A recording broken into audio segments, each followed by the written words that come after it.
Now we'll quickly look at the Virchow's triad. Okay, Virchow's triad.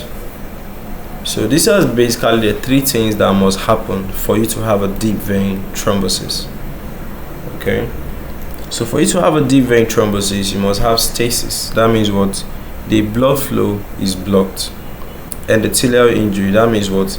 The walls of the blood vessels are no longer smooth, so they are rough, so blood is kind of like hooking on them. The hypercoagulability, where blood is just clotting anyhow. Okay, so the Virchow's triad, you should know that there are key factors, and when they happen, somebody usually used to have what? A venous thrombosis, especially when you're talking about deep venous thrombosis. So what's the triad like? You have venous stasis. So it just simply means the blood flow is all of a sudden sluggish or totally stopped. You know, it could be due to prolonged immobility. You have stayed in a particular position without moving for a very long time. It could be paralysis, it could be heart failure, so the heart is no longer distributing blood all over. It could be obesity, it could be varicose veins.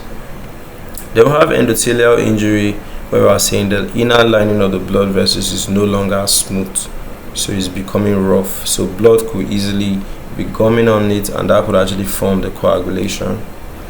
Then we have hypercoagulability, where there's increased tendency of the blood to clot. You know, it could be pregnancy, the person could be having all those thrombophilias like factor 5 laden, prothrombin mutation, cancer, oral contraceptives, and a lot of things. Okay, so how this triad leads to DVT is when blood is moving slow, clotting factors accumulate. There's a higher risk of you having blood clotting by then. So if endothelium is injured, there's a higher risk of blood clotting on it.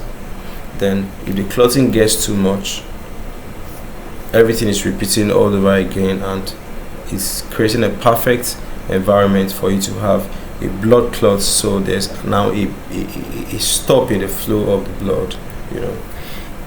So clinical importance is usually when you have this, it's accompanied by a lot of pain, swellings, redness too.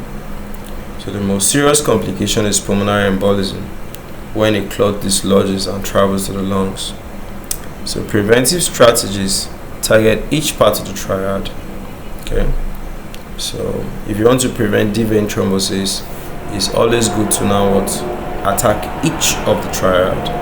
Okay, so I think that's what we got for what this triad is and how it actually leads to deep vein thrombosis.